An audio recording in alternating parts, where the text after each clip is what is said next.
Welcome back to Essentially Heroes. Etienne here, and I'm joined by my amazing original co-host. Johnny Farris. Hello, everyone. Yes, welcome back to New York, John. Thank you. Thank you. That's right. Live in the flesh here in New York, ready to rock on a little podcast time. Yes, and yeah, just in time because we have our first, I guess, Marvel project in was it 2 years now? It's been forever. Yes. Yeah, since Spider-Man, since Spider-Man Far From Home. Has it been that long? Wow, Yeah, that's amazing. that was the last Marvel thing that came out. Which was summer of 19? Yeah, I believe so. Yeah. And yeah, so today we're covering WandaVision, which Right. has been on our radar for a while, but wow, when it came through, it came through. And yeah, we're going to be covering specifically the first 4 episodes today because that's what they have out as of, recording this. June 26, 2019. Spider-Man Far From Home released. Mm-hmm. It's now January. We're cutting this on January 31st, 2021. I know. Thank you, COVID. It's been a long and dry That's right. year, 2020. And yeah, I just think it's so amazing because this is what it used to be like before Marvel took off. It's like you would only get a new Marvel thing every other year or every couple years, and then as the movies got more popular, it became an every year thing. Oh, when it started. Yeah. Right. Yeah, like way back, you'd be lucky if you You're got talking about Spider-Man, X-Men, old school. Yeah, like those movies. That's right. Okay, so yes, let us start at the beginning. WandaVision episode 1. So this is a very unique and mysterious show, especially with how they put it together, and especially how it's marketed and presented. So it's shown as at least in the trailers and stuff, it's shown to be sort of like a typical, I guess, Marvel series. You have your characters and they're doing stuff, but for the first episode it starts out very different than that. It is I guess you can call it a comedy mystery, which is they bill it as a comedy, right?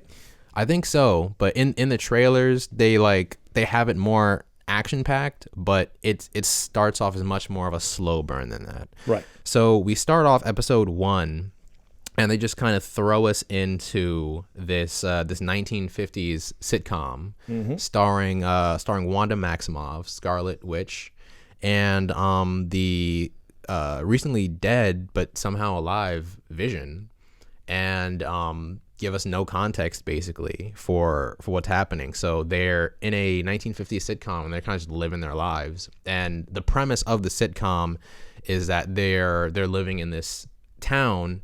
And, Scarlet Witch is, a magic user and she has her powers. And then Vision is a synthezoid android. And they're trying to, I guess, hide it from the other townspeople, which is a pretty typical setup for this kind of sitcom. And, hilarity ensues. But, yeah. But then at the end of the episode, towards the end of the episode, you start to get hints that not everything is as it appears, and this is where the mystery aspect comes in. And I think that's really interesting because it's like a super slow burn where just you're not sure what's happening until literally like the end of the episode. And to top that off, you only get 1 episode per week. And so they're really drawing this out, and they're really just drip feeding information at that point, which is divisive for some people. I don't know how you feel about that, but you're fine with it? Oh my God. Yeah. Drag it out. There's so much content out there. People are just, how much can you get? I'm excited for it, but all right, I can take. It gives you time to soak it in. Yeah. You know, you know me. I've never been a fan of binging, and I have now learned to do it. Unfortunately, as a result of certain moments. I don't know, the Hangovers, 2020. Yeah. Like pandemic. It has happened. There's been some shows here and there that I've gotten into and watched now. 3 or 4 episodes. I'm like, I can't take it anymore. I can't do this. I can't. I'm not. But then episode 5, I'm like, oh fuck, I got to figure this out now. Now I'm invested. Now I've got to see where this is going to go. The beauty of WandaVision for me is it's short. Yes. Yeah. 30-minute episodes as opposed fantastic. to an hour. I'm very happy. That does make it easier for someone like me who doesn't enjoy binging to actually. I would necessarily. I'd probably do it 2 or 3 in a shot. Yeah, 30 minutes it's an easy one. But yeah, I don't care. Drag it out. Let it go. I don't mind. I want to let it soak in. I want to think about it. I want to talk about it. Yeah. Maybe read about it. You know. So, yeah. Being able to like just talk about it and theorize about it like week to week is very cool. But what did you expect going into this, like overall? Like did you expect it to be like here we go. It's that time. Here we go. Well, it's Sunday night here in New York in the middle of January's 2021's first snowstorm. Something normal for once, actually. A plague hitting the planet. But yeah. Salud. Cheers.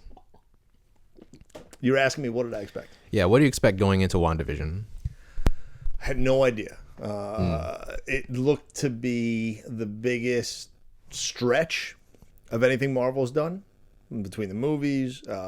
It is the first of Disney plus Marvel TV that's coming out. Yes. So yeah, I mean, it was reminiscent of. We've talked about this. I do intend to. I want to pod into this territory and not to jump back to DC, but anything in the realm of TV that has come from superheroes, the movie world in and of itself is one road, both for DC and for Marvel. Right, 2 roads, but really it's one film world where they've kind of stayed on the same course. They've stayed on the same path. Sure, they've done some different shit. Suicide Squad, potentially. Deadpool, out of nowhere. And more recently, even Guardians of the Galaxy. No one expected that when that came, right? And it was a huge hit. People loved it. But still, they were building this universe. And sure, Vision and Scarlet Witch are a part of that universe. But I guess staying within that lane would be releasing Falcon and Winter Soldier. Yes. A clear continuation of 2 characters who we loved and want to see more of. And one of them is going to be Captain America. Right? Yeah. And more up Marvel's alley, kind of, action series with some buddy cop elements and just that typical, Marvel humor as well. That's right. I don't know if you saw the trailer, but that was very abundant. Don't kill me. I have not seen the trailer, but I am up to date here on WandaVision. So yeah, no, totally fine. I am fully up to date. But WandaVision reminded me we did a DC pod. We did a couple different DC pods, but we also focused on Titans. We did one specific pod on Titans a long time ago at this point. I think we cut it in 2019, just on season 1. And we need to still get back to season 2, but Titans got into Doom Patrol. Doom Patrol is another podcast that I do want to get into because Doom Patrol is one of the craziest things I've ever seen. It's also one of the craziest comics I've ever read. Yes. And it reminded what little bit of the trailers that I saw for WandaVision seemed to be an attempt for Marvel to say, all right, let's get crazy. Yeah, let's get weird. We've got the audience. We've got 4 billion people on the planet watching our movies. We can do whatever we want. Yeah. So, and let's have some fun with it. And they definitely do have a lot of fun. Sure. And yeah, you can tell that with how like 90% of the episode is a comedy of Wanda and Vision trying to they just have a miscommunication and they can't remember like what the day is. Like, is it an anniversary or is it the day Vision's boss is supposed to come over? These are all typical things, by the way, that have been in TV shows before. Yes. Right? I don't know if you've done the research or you're familiar with these TV shows. I mean, those that 50s episode. I mean, I'm dating myself here, but as a kid, I used to watch those shows, and we didn't have Nick at Night when I was a kid. Like, I remember moving to North Carolina, and my parents had gotten Nickelodeon and Nick at Night. I was watching those shows, but very reminiscent. I used to watch Bewitched. Yeah. I Dream of Jeannie. Those two shows were like in tandem. Yeah, it's fighting off of each other, like literally saying jokes. like a lot of that show is there. Right. Yeah. Right. For me, I used to watch The Honeymooners a lot. Sure. That was my go-to. That was the opening. For like old TV shows, and I used to like run it every like New Year's. Of course. And all that kind of stuff. But yeah, very reminiscent. And by the way, I mean those TV shows are not to cut you off, but yeah. Bewitched, A Dream of Jeannie. A Dream of Jeannie is a genie that the main character, the husband, finds in a lamp, comes out, fulfills all his dreams. Very old school, you can call it chauvinistic, you can call it, wherever that, very accurate of what the 50s and 60s were in households at that time. Bewitched was I think he was an Air Force husband, if I remember correctly. I think he worked for the Air Force. I feel like he was a pilot or something, but his wife was a witch, and she used to do all these things very similar to what Scarlet Witch is doing. Yeah. Yes. Like literally. Shake her nose. Wiggle her nose and stuff moves around. Right. And then it feels just like that. And also, that show was funny. Those shows were funny. The jokes were equally as charming. Very much between so. newlyweds, basically. And then wasn't the opening animated as well, or was that a different show? Yes. One of those was. Yes. Which they did in WandaVision. They have the full-on animated, opening. And so I just love the amount of detail that they put into it. But I like how they also tied in the mystery into the plot. Right. Because it's the fact that they can't remember anything that gets the comedy plot kicked off. And so you're wondering, well, why can't they remember anything? And I mean, going into the show, you kind of understand what the premise is that this is Wanda's fantasy world. This is what she wanted her life to be, more or less. Something we've seen explored many times in superhero films, TV, animated, more recent films. But you remember, and you're triggering something in my memory I haven't thought of in forever, like the theme song to one of those shows. I think it was Bewitched. Yeah.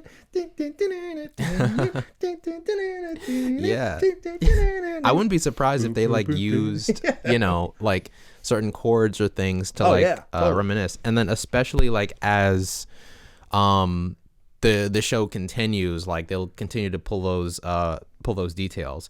But yes, at the end of the episode is where the mask starts to slip a little bit, and we see that the program, the show, runs into a little bit of a hitch, and when Vision's boss starts choking and his wife is kind of like glitching out, and she can't leave her role in the show, then Vision has to like kind of break character a little bit, and then they just kind of pretend that nothing happened, and then you're like, oh, that's kind of interesting.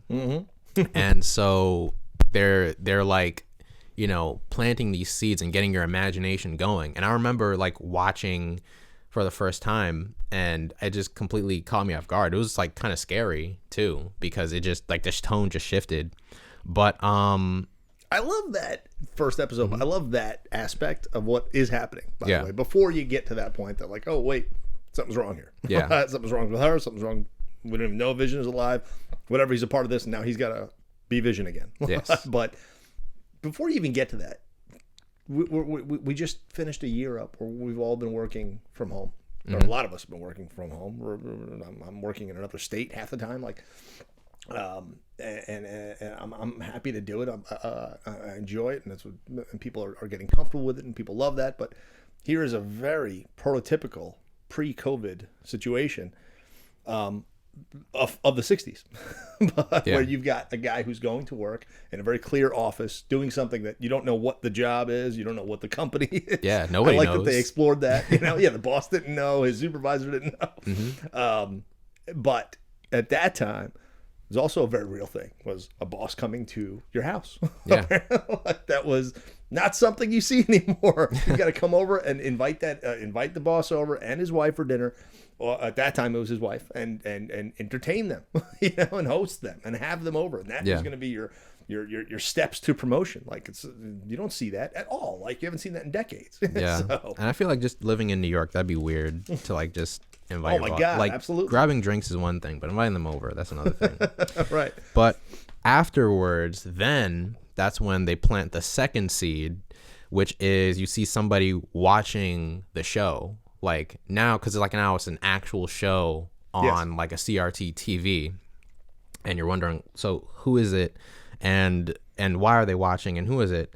Coming at this from episode 4, it's Darcy, but we'll get there later. Right. Darcy from this is what was Natalie Portman's character's name? That's Jane Foster. Jane, but Jane Foster's like friend, right? In Thor 1, right? Yeah. Wasn't she like a part of the science team? Yes. All right. Yes. And so, yeah, it's just very interesting to see her and other characters coming back, and we will get there because in episode 4, that is a spoiler alert, by the way. If you haven't seen episode 4, we'll indicate that to not listen to. Please don't listen until you do. Yeah. Because we're gonna get there. Yeah, I mean, I'll put in the video's title that we're gonna spoil the hell out of this. Like we're right. If you're coming to this, if you're not up to date, get up to fucking date. Yeah, but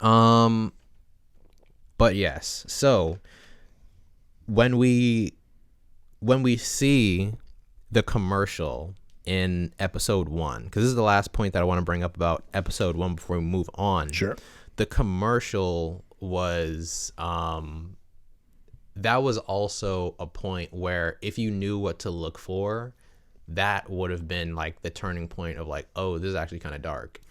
Remind me which commercial that was. So for episode 1, they have a commercial about a toaster. Okay. Like a anti-toaster, like if you like toast too much, to like untoast your stuff. Okay, right. And I don't know if you got the reference, but it was a reference to Wanda's past. What was the reference? So, you remember how the toaster... I clearly did not. I clearly recall it being something significant, but I was like, I don't remember this now. So. Yes. So, the toaster was made by Stark Industries. Mm-hmm. And the toaster, it was, it was... They set the toaster, and then it was making this ticking sound. And then the woman got very uncomfortable, like, waiting for it.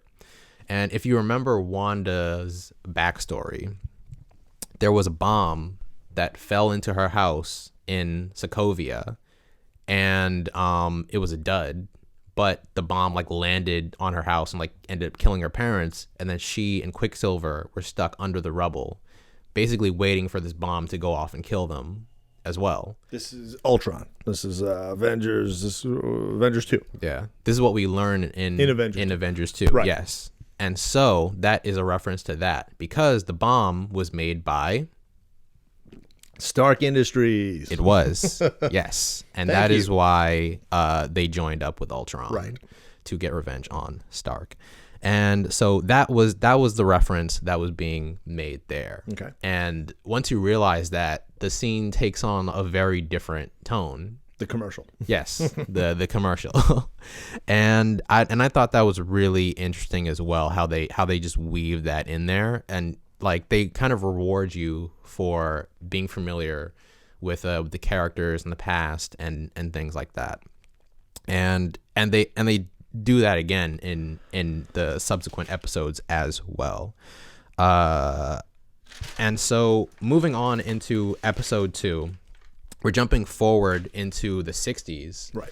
And that gives you the impression that time is moving very fast. Like how does time work in this place? And mysteries are kind of piling up left and right, like all these people, they seem to be a little off, and you're trying. Vision is also like trying to figure out what's happening because he's clearly having questions about his existence. And then in that episode, they're preparing for the talent show, and Wanda's trying to get in good with this neighborhood association woman. And then we hear the radio go off, and that's when there's a direct contact to them for the first time. Very cool. Yes. And coming from episode 4, we know who that is, Jimmy Woo. Also like a major player in the grand scheme of Marvel. Mm-hmm. I don't know if you remember him, but he is a returning character in the MCU. So I recall seeing him, but I don't remember where. Ant-Man. He is the Ant-Man. He's an Ant-Man character, and he is the officer who is tasked with keeping an eye on Scott Lang while he is all right, right. One of the FBI guys. Yeah, that's tailing him. Yes, Ant-Man 2, and Ant-Man has to like slip out and do his Ant-Man stuff without getting caught by Jimmy Woo. That's right. Yes, that's cool. So that was his role in Ant-Man that movie. and the Wasp. Yes, Ant-Man and the Wasp. Mm-hmm. But in the comics, he has a much larger role as well. You get promoted. Good job, Jimmy. Yeah. Oh, big time. He is. I mean, I'm not sure if you're familiar with the Agents of Atlas, but he is the so the Agents of Atlas is the Avengers of Asia, basically, and he is their Nick Fury, more or less. I didn't know this. Yes. All right. So he is a major player in Marvel, and yeah. So yet again, another connection to the Asian audience, which we got into, that Shang-Chi is going to be taking over soon enough. Who is also a member of the Agents of Atlas. So will he be in Shang-Chi? I imagine. I mean, I don't know. I didn't look through the entire cast of Shang-Chi, but I wouldn't be surprised if he either made an appearance or a cameo. Sure. And kind of Nick Fury'd the situation a little bit. He'd be like, "Let me tell you about an initiation we have." He needs an eye. He needs to lose his eye or something. Something's gonna happen. Maybe not an eye. I don't know. It's too obvious. Yeah. I mean, in the comics, he's very handsome. Not that Randall Park isn't handsome, but he has a more Bond thing going on in the comics. Sure. But yeah, I think that we're gonna see a lot more of him, and that we're gonna see his origin story in WandaVision as the series continues. But yes, so at the end of episode 2, we start to see even more of the scope of things. So we see stuff start to like pierce the armor of Wanda's reality.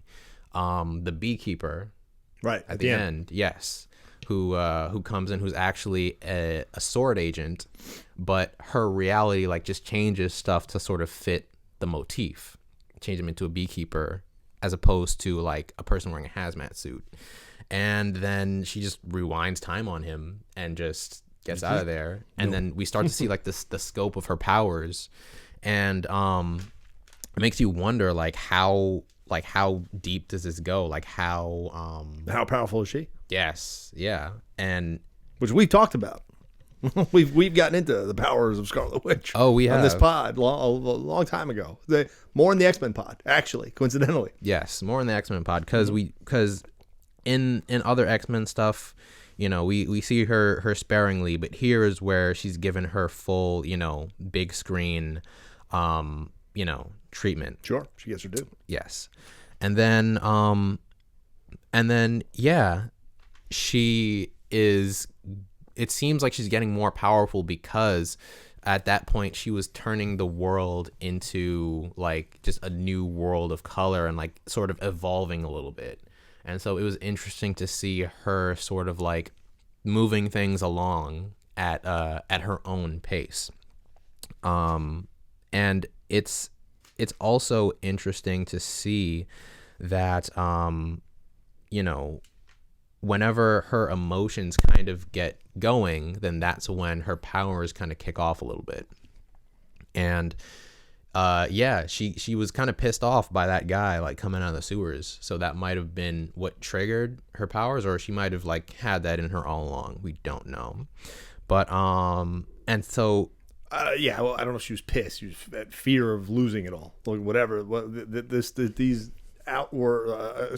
exterior communications, these exterior messages, this character coming into the world, everything's going to potentially, we don't know what's going to happen. We don't know. There's clearly some sort of fear. There's something that's going to break if this message gets through, if someone makes it. Yeah. But I was always getting the feeling that Wanda, she was getting more, I guess, scared, but sort of angry as well. And in episode 3, you see that. Yes. And you know, in some of episode 4 as well. But that was the impression that I got. But either way, her emotions, we know that they are tied to her powers, right? Because when Quicksilver dies, and when she gets a chance to get back at Thanos, that's when her powers start to, like, you know, go to the next level, and she reaches new heights.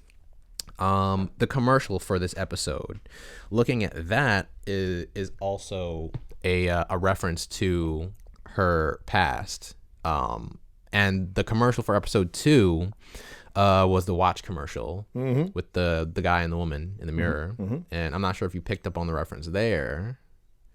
The watch was made by Strucker. Baron von Strucker. Yes.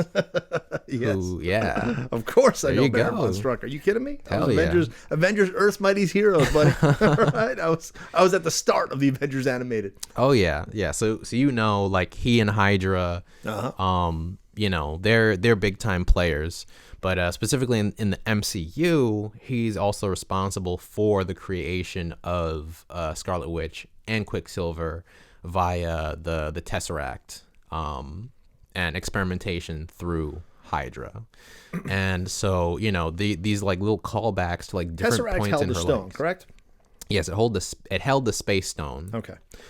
However, just looking at her powers here, I feel like it would have made a little bit more sense if her powers came from the reality stone. Well, that's what I'm going to tell you about. Yeah, especially since her energy is like red, like the reality stone. Right. But it wouldn't have worked out time-wise because the reality stone was on Asgard, I believe. Okay. Because the ether Right. that they were fighting over in Thor 2. The other point there, by the way, Yeah. did you hear the quote from that commercial? It was a very clear, if you hadn't seen the commercial, you turned it off, which I can't imagine you turn off a second of the show. It's 22 minutes, 24 minutes, whatever the hell it is without commercials. But there's no commercials, Disney Plus, thank you. But there are these commercials. They give you these commercials, and this commercial was a very typical 1960s watch commercial. Yes. Showing the Strucker watch, which was actually, it was a cool watch. It was, yeah. Except for the Hydra logo, but yeah. The Hydra logo and the line, Strucker watches. He'll make time for you. And that threw me off because I'm like, wait a second, is it Time Stone? Wait, like the stuff that was connecting there. It reminded me of a different animated episode, by the way. Yes. We can get into it now or later. It's up to you. I'll leave, but Animated episode of Earth's Mightiest Heroes. Earth's Mightiest Heroes. Give me the breakdown. Baron Strucker. You and I both know that there's a lot that happens in the cartoons that fills in gaps, if not inspires what's to come in the films. Okay? Certainly with the Avengers, Earth's Mightiest Heroes, definitely with Avengers Assemble. There's parts of Avengers, Earth's Mightiest Heroes that fit right after Avengers 1. Yeah. That take place and take over. Baron von Wilhelm Strucker, I forgot what his full name is. Something like that. Yeah. He's kind of like a Hitler reincarnate with Hydra. Because Hydra, they've got Hail Hydra, and they put up their arm, they do this whole thing. There's an episode where him and MODOK fight. Okay. And they fight because I believe they invented something called the Cosmic Cube. And the Cosmic Cube seems to be the Reality Stone. But it's not the Reality Stone because they invented it. They came up with this, at least in the animated show. Now, the Tesseract was a different thing where it's housing the space zone. Yeah. Or holding it. In this episode, though, Strucker is fighting with MODOK, and Strucker says the Cosmic Cube can give you make your deepest wishes, your largest ambitions come true. Like it's the very ability to change reality. Now, I don't recall if this was the same episode or if it was a different episode where there is actually a point where Captain America is like living in the world where the Nazis won. And like I think that was played out in a certain episode, but this is very reminiscent. Plays this out in the made comics me think, too. What was that? Plays out in the comics too. In the comics as well, right? Yeah. It's just like cool as shit. Like I love that, where you see the superheroes now they're the villains and they're the ones that are fighting to save us all, in a world where we lost, like where the Allies lost. It's terrible, but it's cool. It's a fucking cool story. It's a what if story. But in this episode 2, I'm like, Strucker involved here? Is the Cosmic Cube here? Was she reality? Like, what does she have the reality stone? Yeah. Like, you know, what, and are her powers realized? Which I know about those powers from the X-Men comics and what she's actually done. Yeah. So, and yeah, that's one of my theories that I have on the show, which I'll get to at the end. sure. And so, yeah, it's really cool that we get to, you know, look at all this stuff and theorize and, you know, and we get to be wrong about it. And that's the cool thing about this weekly thing. I love it so much. It but So you do enjoy speaking that. of, You would not be happy if they shot out 10 episodes into your inbox and you're ready to rock. Like, yeah, it wouldn't have this interactive element to it. Like, course. we wouldn't be able to kind of be creative with the story on our own because it's just there. that's how TV was for like, you know, 100 years. And then you're like ducking and dodging spoilers on Twitter and stuff. Right. But speaking of commercials, I think that we have one in store right now. You know? Sure do. Yeah, before we hit episode 3. So let's do that. And then yeah, get back to it in a moment. What do you think? Thank you. Yes. All right. Thank you, folks, for listening to another episode of Essential Heroes. And we are brought to you by Class & Co. Co-working space in Brooklyn. They've got 2 outstanding co-working office spaces. First one is 260 Ainsley Street in Brooklyn, right off the L train, just a few blocks away. And the second location is 750 Manhattan Avenue. That's in Greenpoint. And they've got 2 fantastic working spaces, multi co-working units, as well as event spaces that are heated, aesthetically beautiful. And we are in debt to Class & Co. for helping us and facilitating Essential Heroes podcast. Yes. Thank you so much to Class & Co. And yeah, check them out and book your space today if you live in the New York or tri-state area. That's right. Check out classandco.com. You can also give them a call at 929-324-7980. All right. Thanks. And back to the show. All right. WandaVision episode 3. Now things are heating up. That's right. And we're starting to get sprouts. They were planting the seeds originally, and now we're starting to get the sprouts, right? So moving on into the 70s, you know, full on 70s opening, bell bottoms, Woodstock attire, Brady Bunch house. Looks and feels like the Brady Bunch. Yes. Yes. Brady Bunch house. Even though the couch isn't quite in the right place, but you know, stairs. You know, it's all there. Hairstyles, the clothing, right? Yeah, it's just so cool to see, and you know, again, you know, time moving at an irregular pace, and we see that like to the max in this episode because Wanda is just suddenly pregnant, but many months pregnant. And even though it's only been like a few weeks or something like that, no, not even, like it's only been a couple of days, and she's already in, you know, her second or third trimester or something like that. And yeah, it makes you wonder, like, if Wanda's powers kind of go unchecked, like where would time go? Like how far would things go? Like where would they end up? And so in that, you know, it's kind of like hilarious. Like, yeah, they just have a baby out of nowhere. And so Vision has to like go run off and get the doctor. And in the meantime, a character that we met in episode 2, Geraldine, she, you know, comes over to help Wanda. And, you know, at the time we didn't know Geraldine was such a major player. We got a hint because the other townspeople say that she doesn't have a home here, and we're wondering, like, what does that mean? But yeah, now we're getting to know her a little bit more, and so she's helping with the pregnancy, which also means the townspeople have an awareness. Yes, they have an awareness, but there's like a program in them that they can't break. Right. They have to like kind of do their lines, or, you know, who knows what'll happen. Right.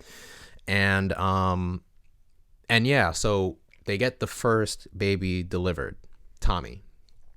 And then the second baby comes, Billy, right? And so Great names. very great names. And yeah, I'll go over them later. Sure. I'm waiting to hear your analysis. And so, but Geraldine, while she's talking to Wanda, she brings up something that Wanda didn't quite expect. And, well, Wanda brought it up first. She brought up Pietro, her brother, Right. Quicksilver. She said, I'm a twin also. Yes. Yes, she's also a twin. And Geraldine, for some reason, knows about that. And, you know, she's like, oh, well, he was killed by Ultron, wasn't he? And then this sets Wanda the hell off. Like, she is very, very angry. And we only see like a little bit of this. Like, we see the rest of it in the following episode, but in this episode she is peeved to the point where she makes Geraldine gone, right? And at this point I was wondering, like, is Wanda the villain of this show? Is she the antagonist? Like, because she gave off, which is a villain in Yes. a long period of time in Marvel Comics. yes, this is very true, and in the animated as well. That's right. But yeah, I was like, oh, is our Avenger gonna go Dark Avenger on us real quick? But at the end of the episode, we see that Geraldine is fine. She's alive. She didn't get like deleted, but she just got ejected from The Truman Show. Yes, she got ejected from the show. Yeah. Westview Show. Yeah. And which is how we know what they mean now. Geraldine, she's not from the town of Westview. She's not a resident. She was pulled in by her job, which we will cover in a moment, and you know, also just of her own volition. And so we're gonna get back to Geraldine, because she's a huge revelation.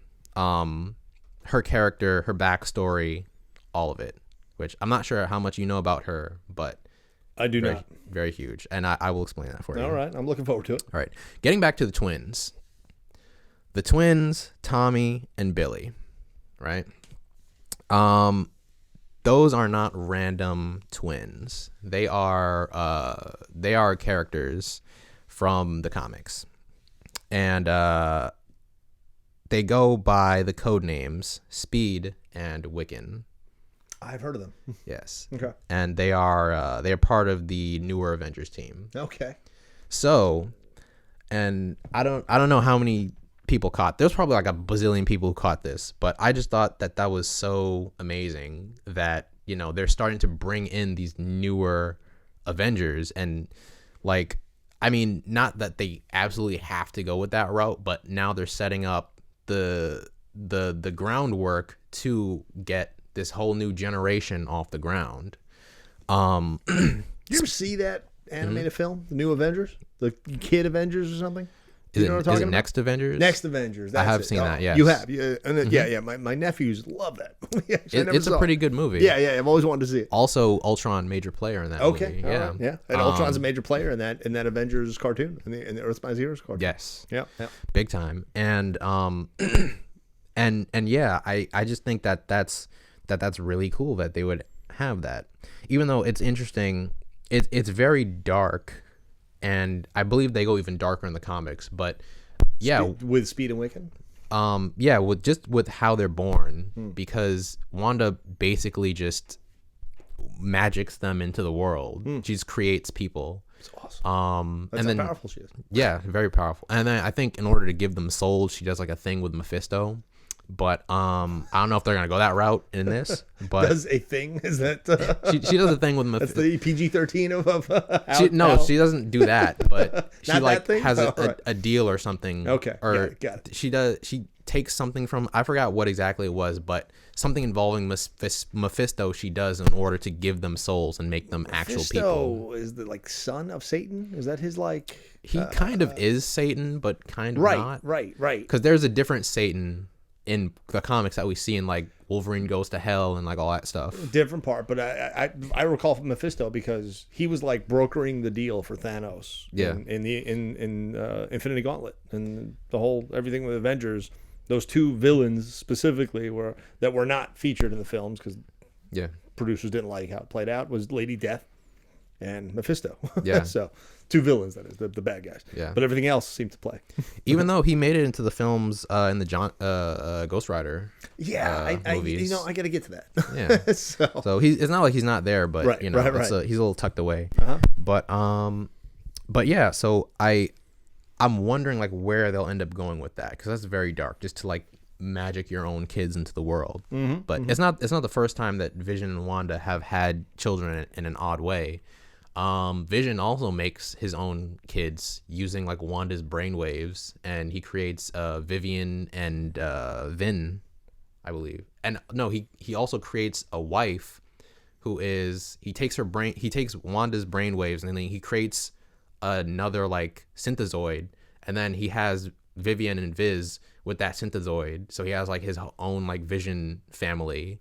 So they have a very odd family dynamic, but yes, so that is very interesting, and it leads to many interesting situations that probably will come up in the series.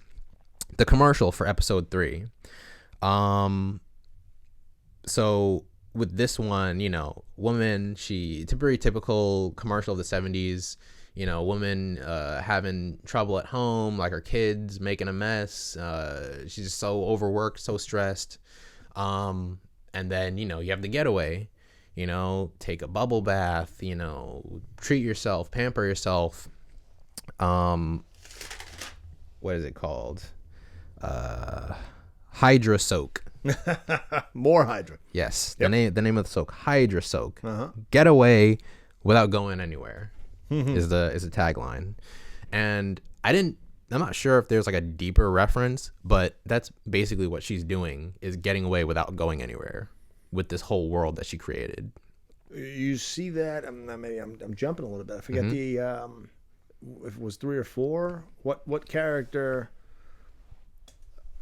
Was it when I think it's here when the kids come and there's a character. Oh, the doctor doesn't go on vacation. Yes, the He's doctor. Like, we can't leave, right? Yes, and you know, another aspect of what she's done, because the doctor, pretty obviously was trying to escape her world. Right. That's what vacation meant.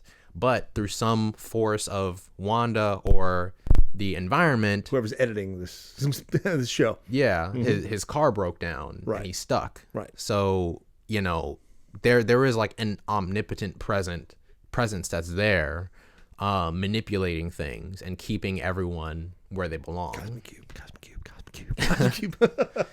I mean, I don't know about the Hydra one, but I know Thanos broke the other one. So yeah, that's right. So yeah, which there's just many theories, but I'm just wondering, like you said, they keep bringing up Hydra. I'm wondering how much that has to do with it, and I have some theories for the end that I will save. But yeah, so moving into episode 4, this is where, you know, things ramp up all the way. The sprouts have turned into blossoms and are bearing the fruit of the seeds.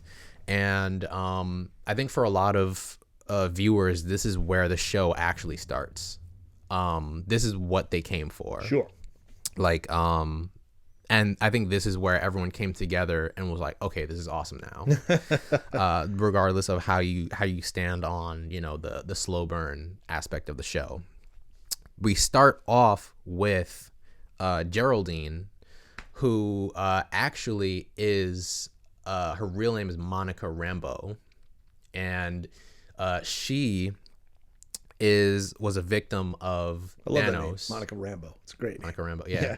That's cool. That's what I keep thinking when they just keep saying Rambo. Yeah, big fan of the Rambeau surname. Yeah, she's from spelled Rambeau. Yes, it's yes, because she and her family are from Louisiana. That's right. Yes.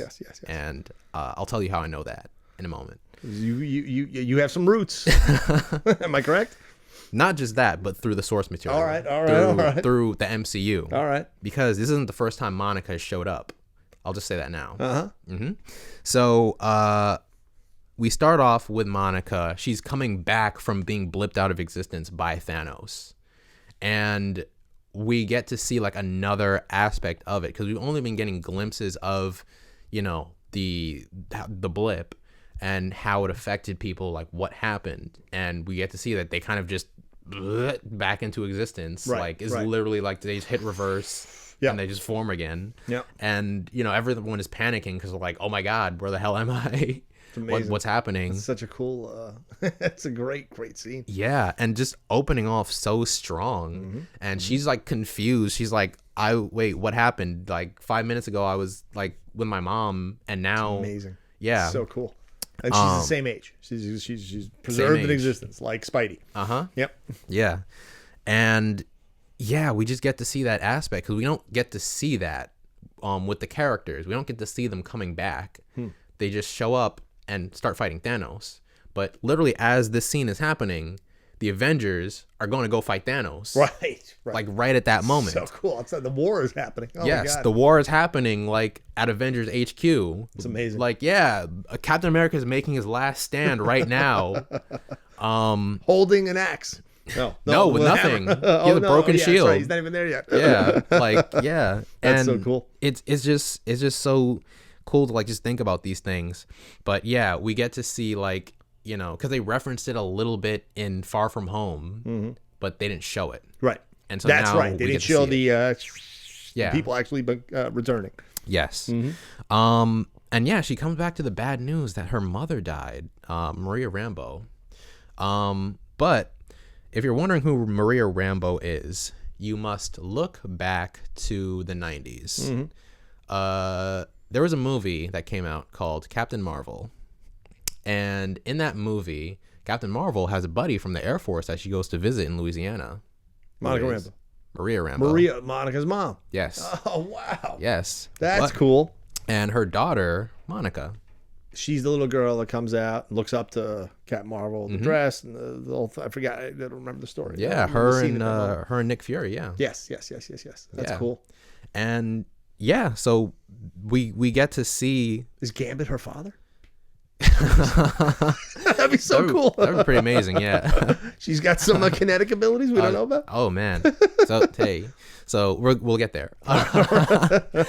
But yeah, so if you watch Captain Marvel and you see that, you're like, oh, that's like kind of sucks that she had to go out that way because Maria, she ended up dying of cancer. Yeah. And Monica wasn't there for it. And as it goes on, we see that Monica has been an agent of SWORD. I forget what the initials stand for, but it is an offshoot of SHIELD that deals specifically with intergalactic extraterrestrial threats. And Maria Rambeau was the one who started it. And this makes sense because you see in the movie, she's literally like fighting Kree and like trying to help the Skrulls and like all that stuff. So she's been in the intergalactic scene. Of course. And now we see that that's come to a head and she's basically the Nick Fury of her own SHIELD at that point. At that point where, she, was getting older and things like that. And so it's interesting to see like these things that were planted early on and now we see like where it's ended up, and just wondering like how far that goes. Like, do they have bases on other planets? Like, are they like... We've talked about that a lot. Like the fact that Nick Fury missed out a lot on the Avengers and then an Endgame and Infinity War. He's completely slighted. That was, I think, our first pod that we ever got into. Right? That was pod number 1. And then but absolutely, yes. Where is there is so much more that the non-heroes can contribute to the world and to the galaxy. Yeah. Yes, thank you, SWORD. Come on in. I want to see more. Yeah. And I don't know if somebody's got Silver Surfer's number on their cell phone, right? It can't just be Mr. Fantastic, who is not there yet. So. I'm pretty sure they're all on the way. Like, I think the Fantastic Four movie is like in development. Right. But another SWORD agent is Jessica Drew, as well. So wondering if we'll see her. Yes. Yeah. All right. She's a sword? Yeah, I'm pretty. Yeah, I believe she's a sword agent cool. as well. Okay. Yeah, Okay. well, good old Spider Woman. Yeah. Yeah. But yeah, it just opens the floor for just so much stuff, you know. But yes, so they're telling the stories that we've seen so far, from the opposite perspective. So, Westview, the disappeared town, The non-existent town. Yes, the non-existent town now that's been erased from the planet. Yeah, right. By erased from reality, and it's pretty interesting. Like, they show that people literally, it's been taken out of their minds, and so she's sent there to investigate it along with Jimmy Woo, and you know, her being the fearless, rambunctious, fought Kree person. I don't know if she actually fought any Kree in that movie, but you know, she's probably seen some stuff. You know, well, Monica, she was a kid. Around. Yeah, she didn't fight. Yeah, she didn't fight, but she's probably seen some stuff in the subsequent years. Sure. So that's probably why she was just so gung ho about everything. Like, she's like, I'm going to touch it.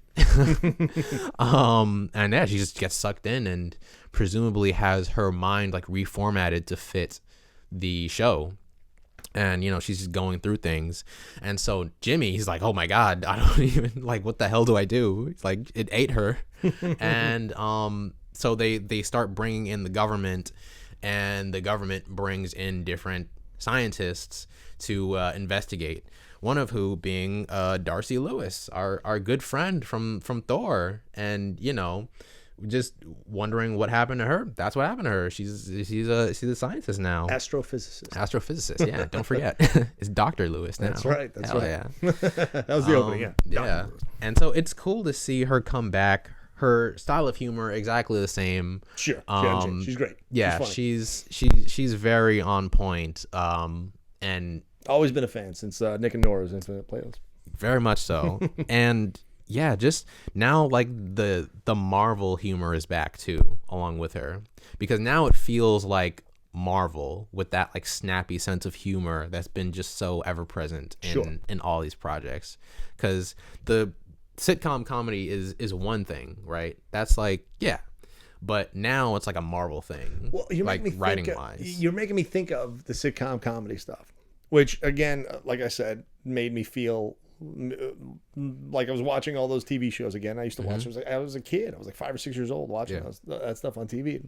I don't know, during the day or something. I was homesick from school. I feel like those things were on.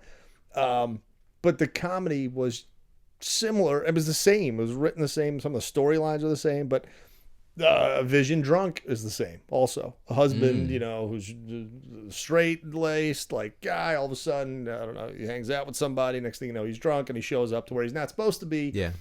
He's supposed to be completely sober and glad-handing the neighbors, the friends, becoming the charming guy, and he's wasted. We never see Vision wasted. I enjoyed that. It was great. Like, how would you see Vision drunk? Apparently, he's got gum in his body. But like, it was great though. They did a great job with it, and it was funny.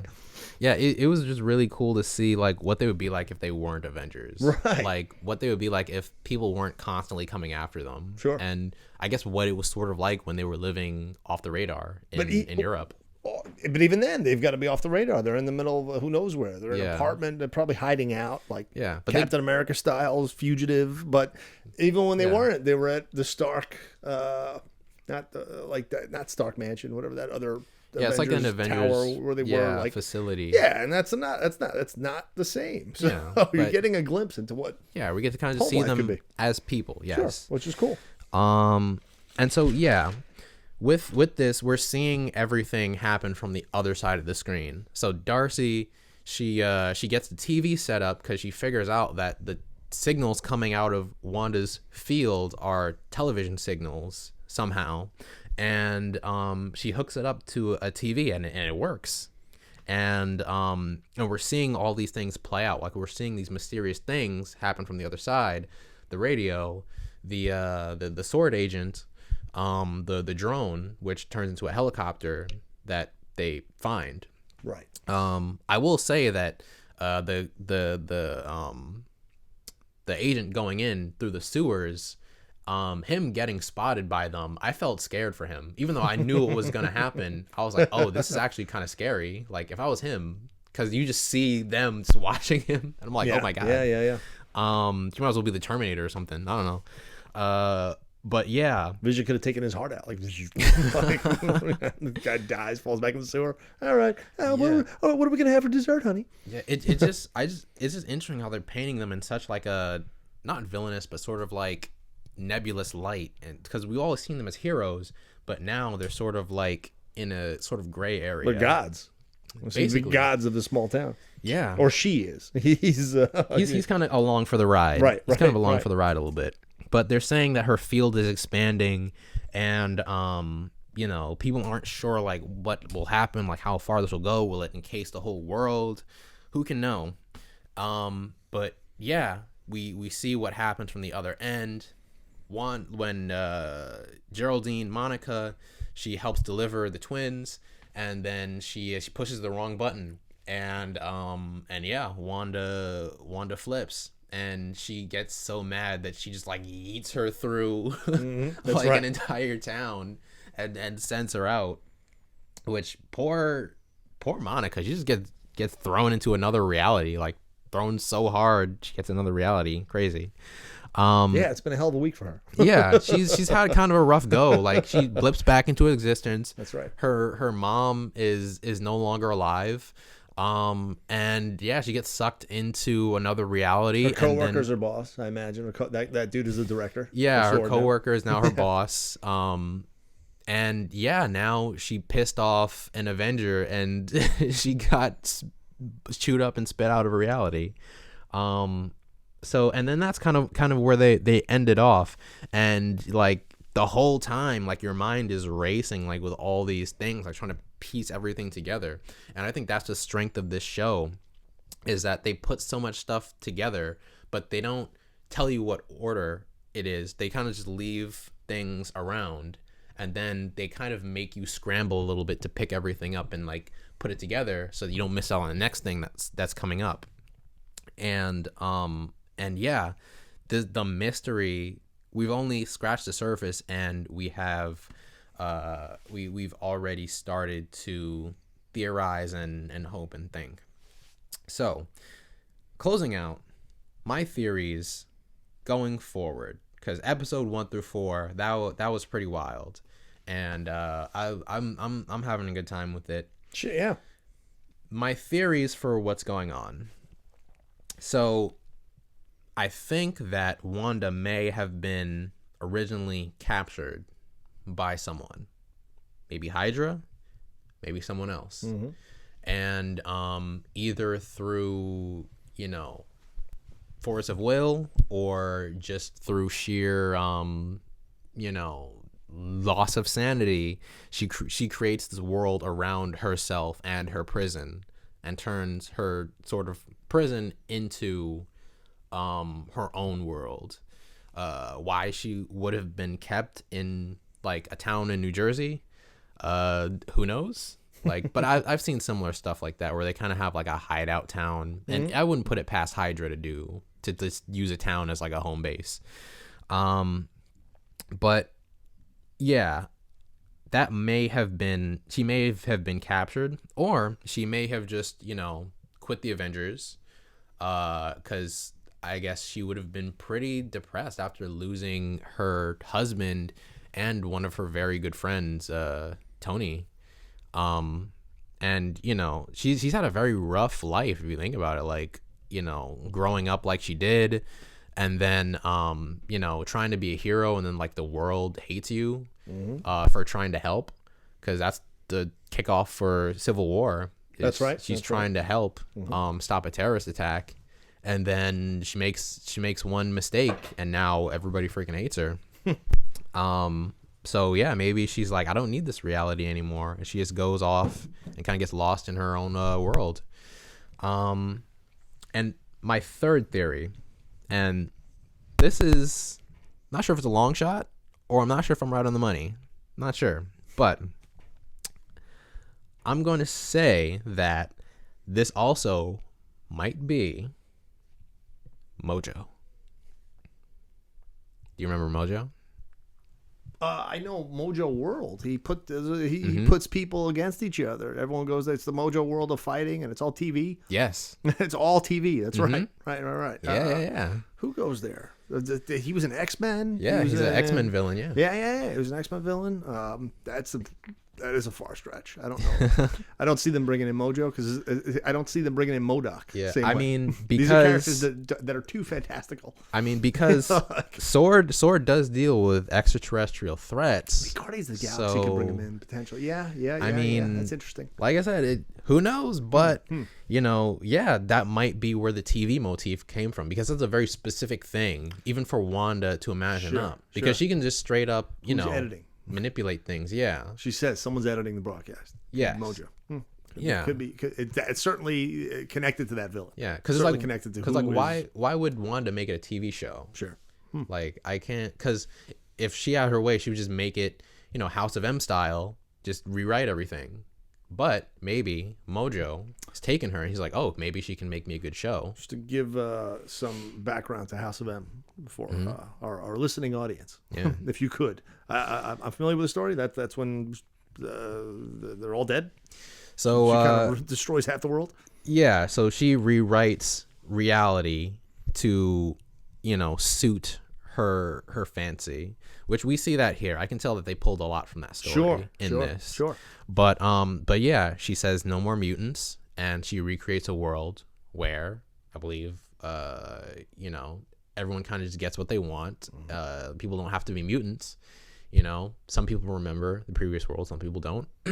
And she just rewrites it to give everyone what they want, and then other characters have to sort of piece together what's happening and figure out that they're in a new world. Yeah, it's amazing. And it is pretty amazing to see them sort of like reimagine this in this new and sort of unique way. That's why the Avengers audience, they don't understand how strong, like how powerful she is. Yeah. I mean, I do see a lot of Avengers fans who hate Captain Marvel for the fact that people say that she's stronger than Wanda. She's the most, right. And which, I mean, I could get into that, but I don't want to do that here. Sure. But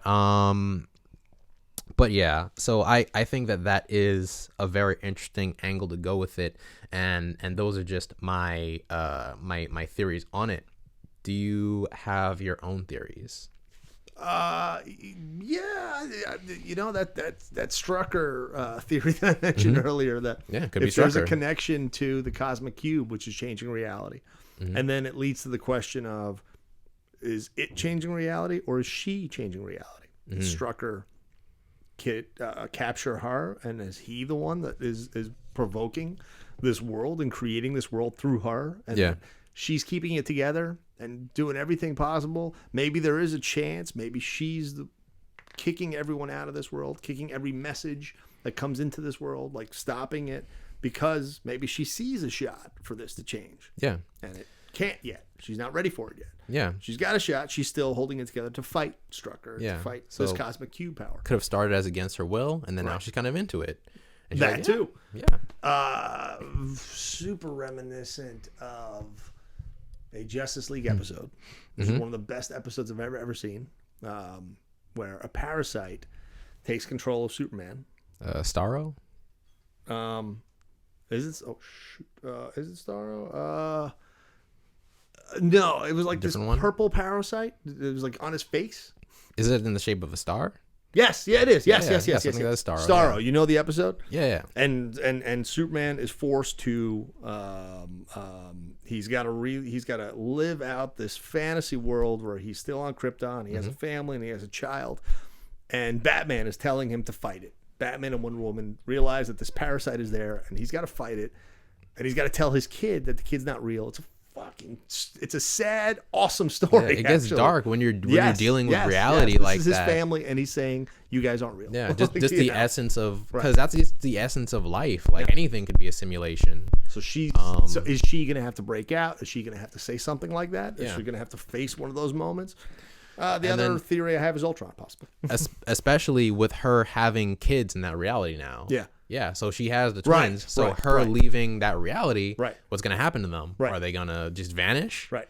But yeah, I feel like that's going to be the crux of the show, is she and Vision trying to protect their new world that they've created that's trying to be taken away from them. Yeah, it's fascinating. And, and where's Vision? What is Vision in all this? Which is where I get to Ultron. Yeah. Which I'm wondering, did she connect to Ultron to save Vision after Infinity Game?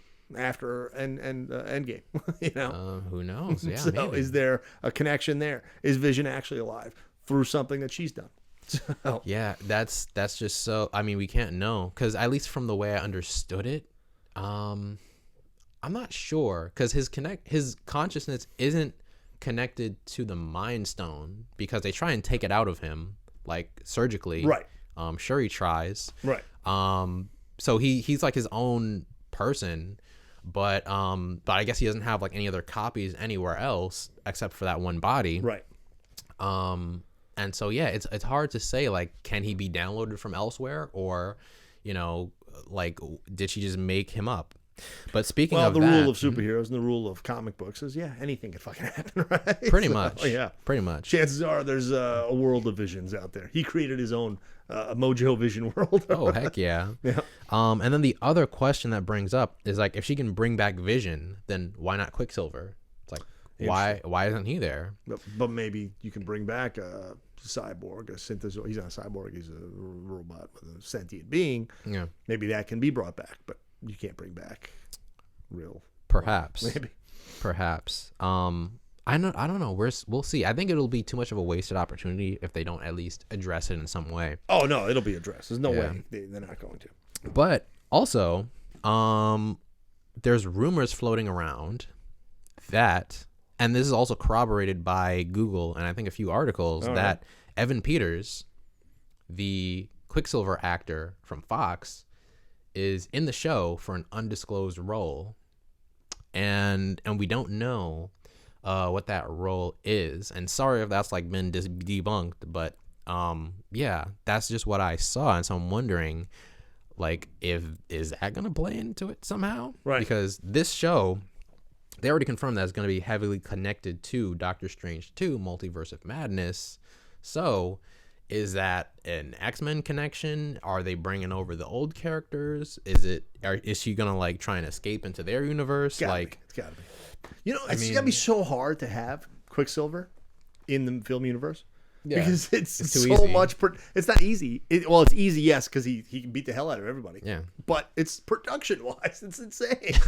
It's just to have him do anything, it's insane. I mean, yeah, Fox pulled it off.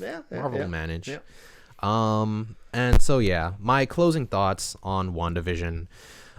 Very satisfying for the Marvel comic fan and the MCU fan. Slow burn, possibly. I mean, not for everyone. Like, if you don't like sort of piecing together things and like doing a lot of research, then it might be a bit arduous for you. But get into it. Yeah, learn. I mean, yeah, be patient. In this current comic book movie culture, I feel like a lot of us are becoming our own historians and analyzers. Don't being fans. Yes. I love the genre. The comedy mystery is a very unique way to go with the series. Even though I'm not sure how the series will continue to progress, because episode 4 was played, completely straight. It didn't have, the sitcom aspect of it. So are they going to kind of go back and forth, or will it sort of be like this from now on, like just going through the story regular? Because once you introduce all these characters from the outside, you kind of have to keep following up. So I'm interested to see where it'll go from that point. This seems to be the starting point for the new MCU. Right. So this is where the new teams get kicked off. This is where the new stories get kicked off. It's just setting up a lot of possibilities. Except for Shang-Chi.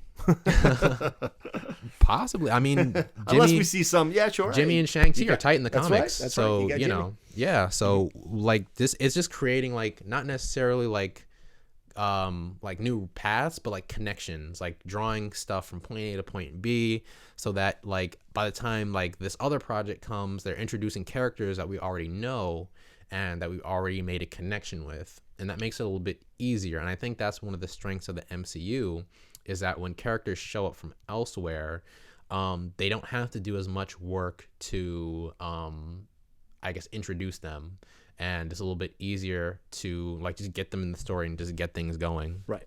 I love, like I said, that we get to see Wanda and Vision outside of being heroes.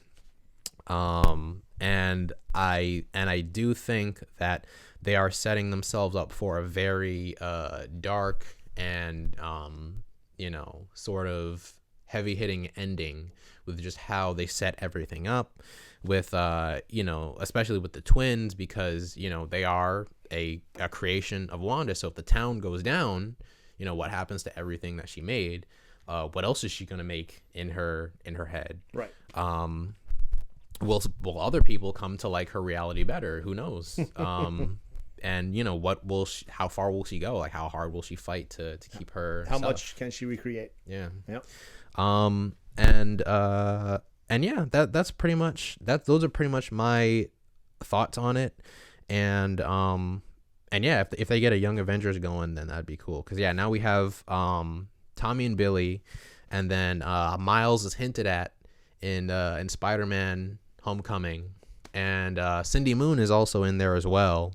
And you got Monica Rambeau with some balls. Yeah. Right. Oh yeah, I almost forgot Monica. Uh-huh. So Monica in the comics, she goes by Spectrum. Okay. And she's really badass. Like she can create and control light. I'm pretty sure she's also like made of light. Super powerful. She's like all like Captain Marvel levels, like powerful. And so I'm wondering, like, she doesn't have her powers yet in the show, but I'm wondering, is this going to be how she gets her powers? Could be maybe. Connection. Could be. Yeah. Who knows? Like, does Wanda like do that? Is it like Cosmic Cube? Who knows? Yeah. But yeah, Spectrum, she's gonna be a major player going forward, and she's definitely gonna be a member of like the new Avengers team that they have boiling up here. I look forward to it. Yeah, same. I want to see more, and I want the Avengers. I want Disney Plus. I want the Marvel TV universe to keep getting weird. Yeah. All right, because that's where the X-Men live. Yeah. All right. Weird town. Weirdville, USA. Oh right? heck yeah. So. Oh heck yeah. Yep. Like I think they're gonna keep like pushing the envelope with these new interesting ideas. Sure. Especially with that Moon Knight series that they got. That's right. Going on. That's gonna be really interesting. They'll probably do some cool things with Falcon and Winter Soldier. Mm-hmm. And yeah, I mean they've pretty much earned it at this point. Like I don't think another show could pull off having an almost completely different genre for the first few episodes and then just switching, because Marvel knows, like, even though you gripe and complain online, like, you're gonna keep watching. It's like, it's Marvel, you're gonna keep watching. They already know. Of course. Stop playing.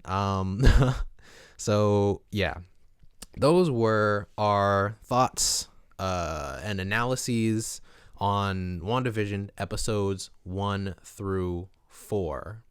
And yeah, if we look forward to like keep seeing how this develops. I'm pretty sure the show is slated to go until March. I forgot how many episodes that is. I heard 9. Yeah, 9 episodes, right? Because it's 8 or 9. described as a mini series. Yeah. So that's going to be like, this is going to be a pretty wild ride, I can already tell. And so we are looking forward to seeing more, and let us know like your theories, and let us know like if we missed anything, like what else we have to like pick up on or look forward to in the coming episodes or past episodes. Stay tuned, folks. Yes. So thanks for watching, and see you in the next one. All Peace. right.